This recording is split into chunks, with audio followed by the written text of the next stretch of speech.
watching the award-winning GHS-TV, a nationally recognized student television station.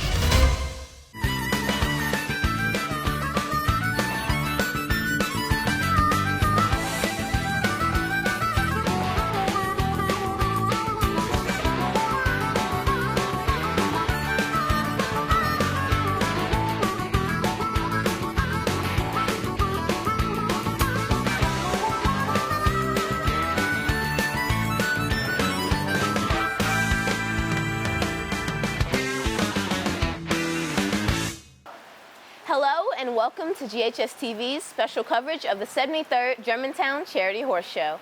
I'm your moderator, Tia Lyons. Every year, Germantown welcomes competitors from all over the country to compete and showcase their equestrian skills in one of the largest all-breed horse shows in the country. Throughout our show today, you'll see an up-close look at this fun and engaging event. We've got interviews ahead from people who make this horse show happen every year. Before we begin, I want to introduce our reporters who will be joining me today in covering this GCHS. What's a horse show without announcers? I'm Maya Mitchell, and I'll be putting a face to the voice of the Germantown Charity Horse Show. Ever wonder what it takes to get a show like this off the ground? Well, I'm Morgan McLean, and I'll speak to the man who's in charge of it all. Hoof health is very important when it comes to equestrian competitions like the Germantown Charity Horse Show. I'm Ronald Webster, and I'll speak with two men in charge of keeping horses' hooves competition ready. We look forward to those interviews. Speaking of interviews, I've got my first guest here with me today. It's the president of the Germantown Charity Horse Show himself, Ross Herron. Mr. Herron, welcome to the show. Good morning, Ms. Lyons, and thank you very much for having me. The last 2 years have been a struggle, but this year the horse show is back with a full audience. How does it feel? It feels fantastic. It's always great to have the community come back together to put on this annual show. Friends, families, it's such a great event, and the community's just better for it. Are the number of riders back to pre-COVID levels? Actually, they are. Everybody's itching to get outside. It's a great opportunity to be outside. It's one of those events, being an outdoor event. COVID hurt us a little bit there for the first year in 2020, had to cancel for the first time ever in the history of the horse show. We're back in full force and looking forward to another 74th year. Well, the Germantown Horse Show is truly a community event. Can you just tell us about some of the organizations that volunteer here every year? Yes, in the past, over the years, we have had STARS volunteer organization. Leadership Germantown is a tremendous help as well. And we also reach out to our neighbors and try to pull volunteers wherever we can. We talk about this every year, but can you just tell our viewers about the economic impact that the Germantown Charity Horse Show has on the community? Certainly. During the year, there are 2 times during the year when there's a major economic impact with the city of Germantown as far as taxes go. That's right at Christmas and then following up with the Germantown Charity Horse Show. We bring in about $1.5 million in sales tax. You also give back to Kindred Place. Can you talk about that partnership?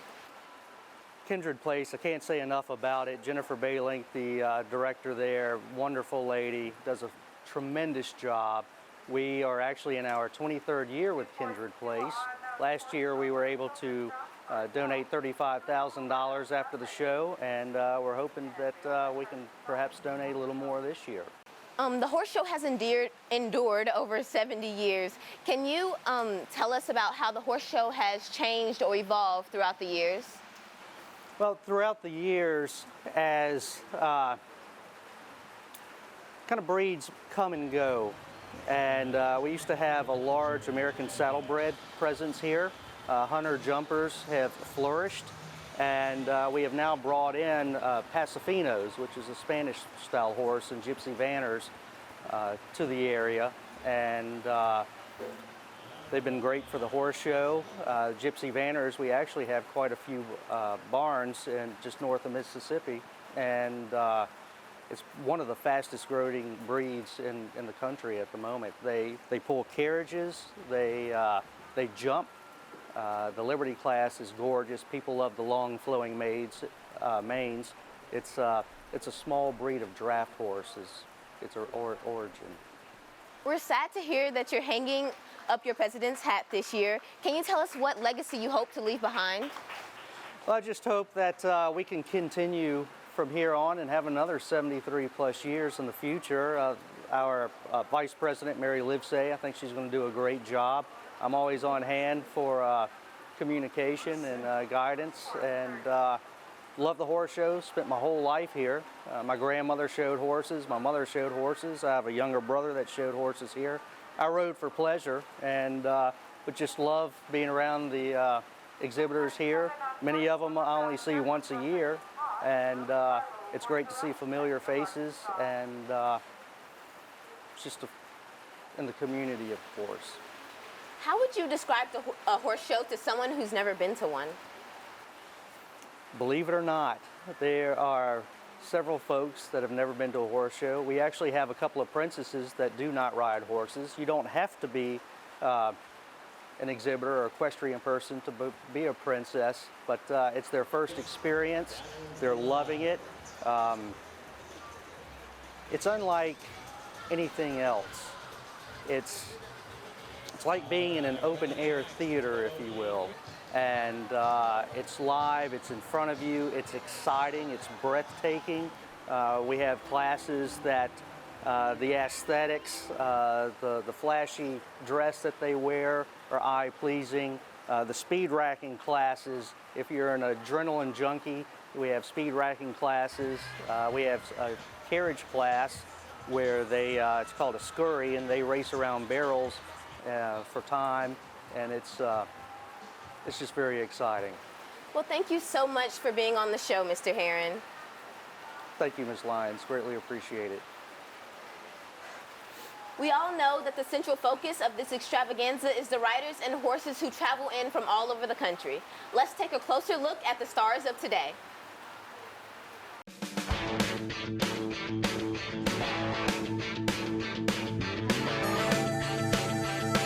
I've been competing for 6 years. I've been competing since I was like 10 years old, probably. I'm 28 now, so a while. I love competing, but the community is so great. It's such a hospitable environment. The staff is great, so everyone's just so nice. It's such a fun place to be. My favorite part of the horse show has been hanging out with my friends and getting to watch all my other friends ride, and also me riding. I like Germantown, it's really cute, and the people are super nice here, and it's nice just to, have the community come in and participate as much. It's really nice. Just the atmosphere of the show, just having all the pavilions, like the events every night where you get to come and watch, the adults and the riders that you don't normally get to see. Just can come and enjoy the show, come enjoy watching, seeing their family, friends. I just hope everybody has fun, whether they're competing or not. Well, what's so fun about riding is getting able to learn and adapt and have fun with your horse and just learn more about them. It takes a lot of patience with a lot of the horses at the barn. Some of them they be in stalls a lot, so sometimes they're a little bit cranky. It's a big part of it, keeping your horse in shape, keeping yourself in shape, and just really putting in time and effort.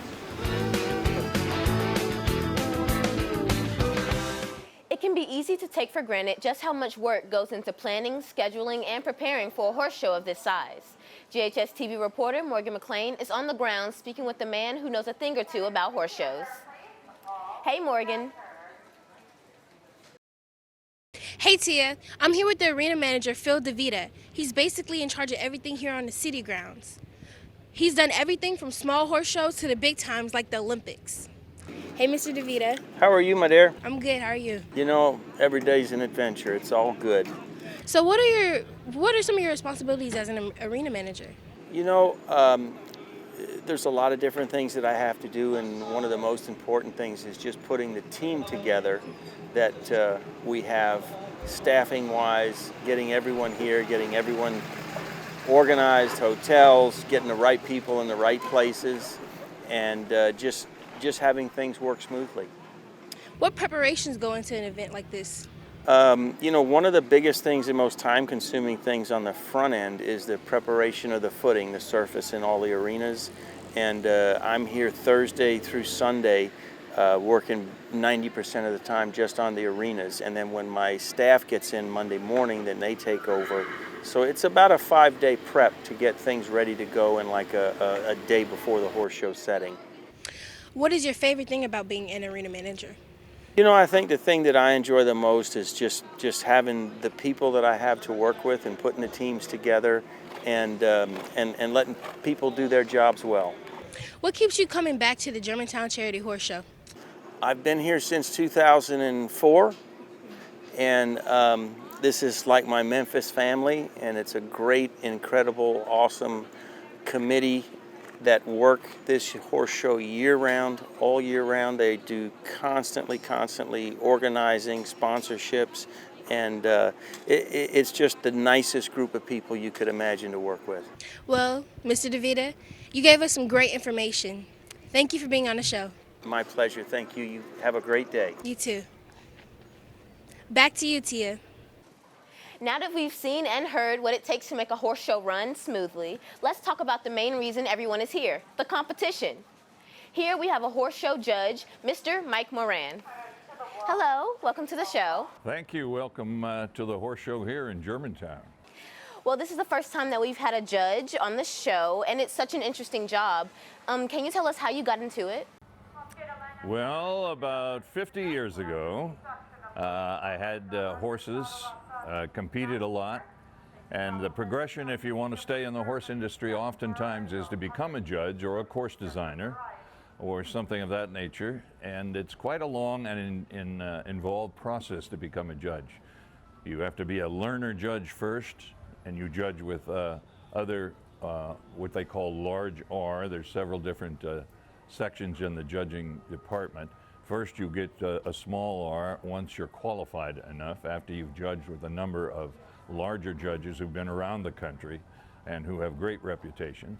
And you have to have, in today's world, about 25 people that will vouch for you that you have the competence and the knowledge to actually become a judge.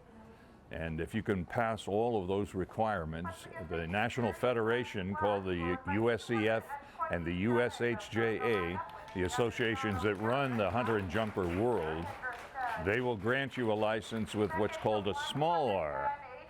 And that allows you to judge depending on the sections, but most often you would judge the hunters, the jumpers, and the hunter seat equitation. And you have to be proficient in all three if you want to have those three credentials. Well, there are so many different events here to judge. Which competitions are you judging this year? This year I'm judging the jumpers, and I just finished with an equitation or a horsemanship class. Going on behind us here is a hunter class. So in an equitation class, it's the rider that's being judged. In the jumper division, it's the horse that's being judged. And the same in the hunter division, it would be the horse that's judged. So only in horsemanship and in equitation is the rider actually judged. Choosing which horse-rider duo seems like a daunting job. What do you look at when making that decision? Well, in the jumper division, where the jumps are bigger and they all have stripes and colors and so on, it's based on time and faults. There is a prescribed time in which you have to complete the course. If you knock any of the jumps down, it's 4 jumping faults. If you refuse, it's 4 jumping faults. If you refuse a second time, do not follow the track properly, or fall off, you're eliminated. In the hunter division, it is subjectively judged, and you're looking for something completely different than in the jumper division. So you have to be proficient in both of those sections if you want to have those credentials. Then if you get to the equitation division, it's judged solely on the rider and their ability to guide the horse over the track, maintaining a classic position and not making any obvious errors. So you do have to be very, very well rounded if you want to have that whole circle of credentials. And behind us, they just finished in the hunter division and the equitation division. I just finished a classic event in the other ring, where it was faults and time. And when we get to the feature event of the Germantown Charity Horse Show, the jumps will be very big, and only a select number of people will have a horse capable of jumping at that height and that degree of difficulty.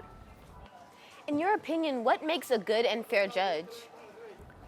Knowledge, impartiality, no politics, and experience. This was the first time that we've ever had a judge on the show, so thank you so much for talking with me, Mr. Moran. It's my pleasure, and we're so happy to have you here at Germantown.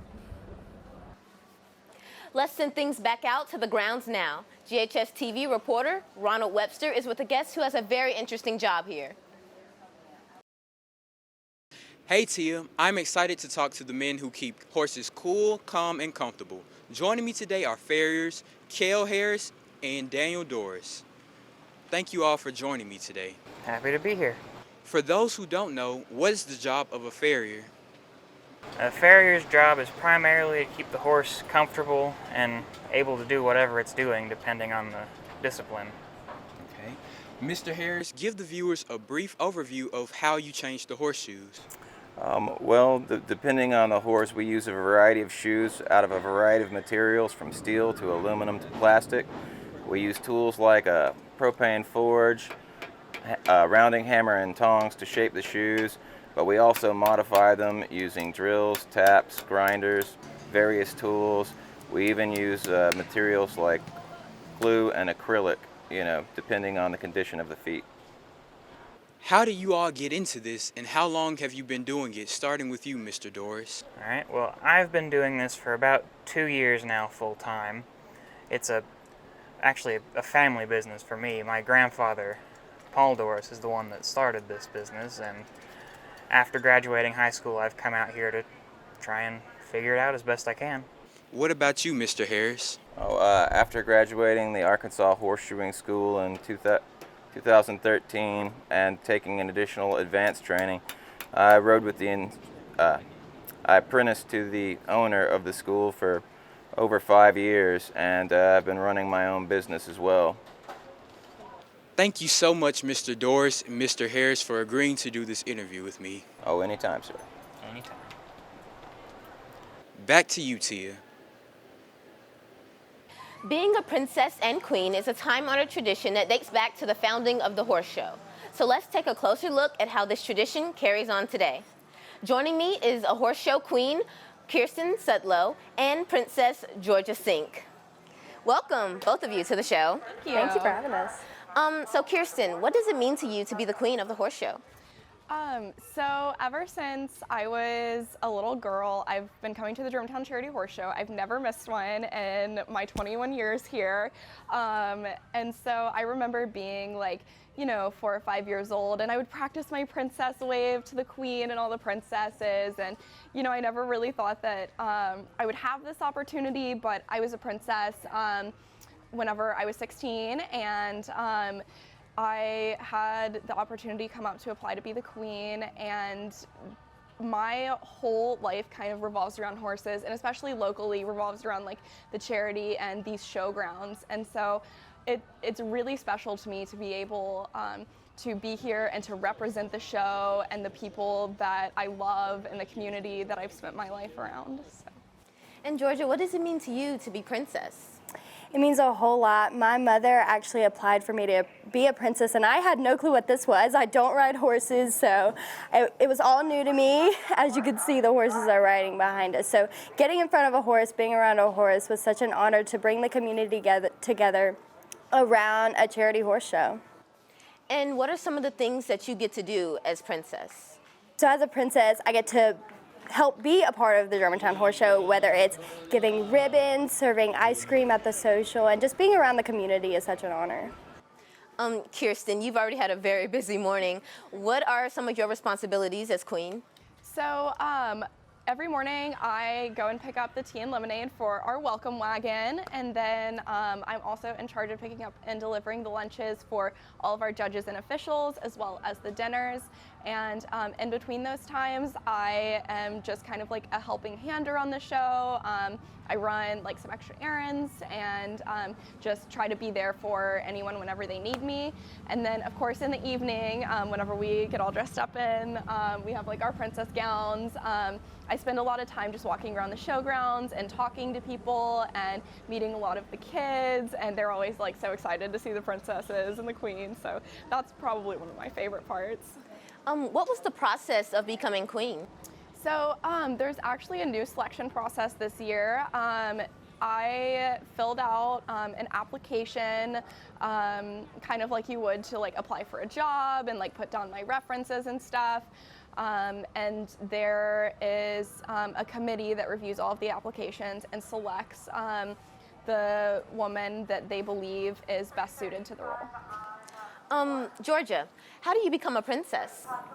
As I said before, my mother applied me to be a princess, so you just go through that application process and you find a sponsor. I am thankfully sponsored by Kimbrough Woods Farms this year, but look around Germantown and find you a sponsor that will gladly help you become a princess in the horse show.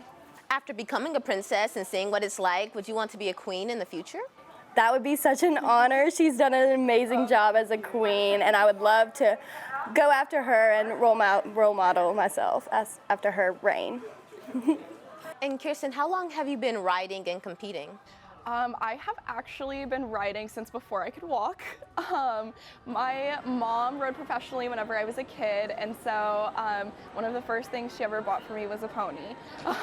So I was kind of born into it, and I started showing competitively whenever I was about 10 years old, and my first ever show was actually here on these showgrounds. Well, thank you so much for joining me. This was a great conversation to have you both here. Thank you. Thank you so much, Tia. I really appreciate it. The Germantown Charity Horse Show attracts hundreds of spectators who are interested in the equestrian lifestyle just as much as we are. Let's hear what they had to say about the horse show.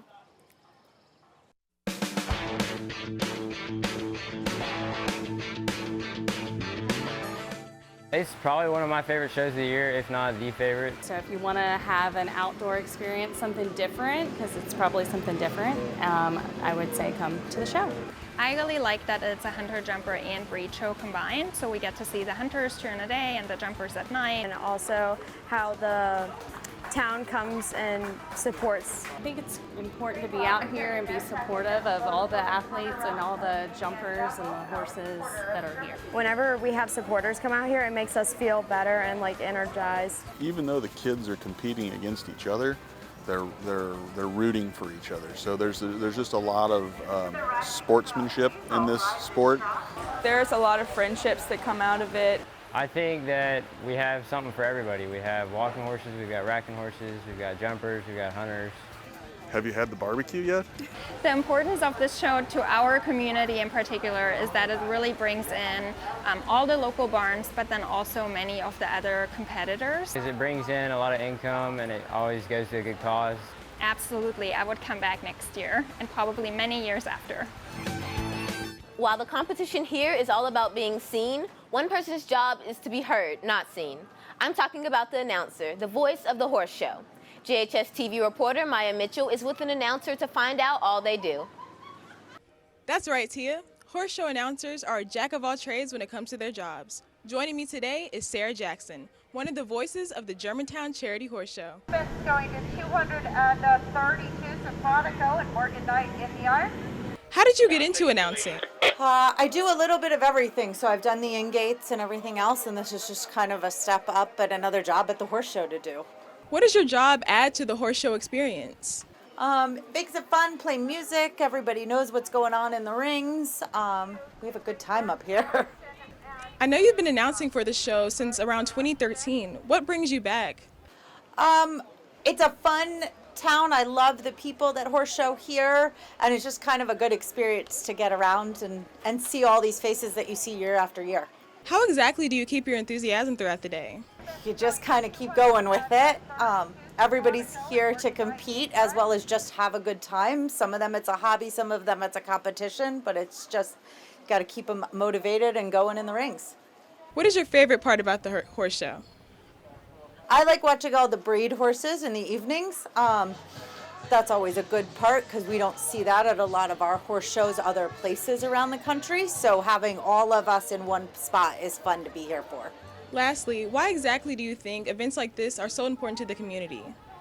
think they bring in a ton of tourism, your restaurants, just kind of makes you known on the map a little bit. Ms. Jackson, thank you so much for talking with me today. Tia, back to you. Well, that's it for our coverage of the Germantown Charity Horse Show. I would like to thank all of our guests who joined us on set today and out on the grounds.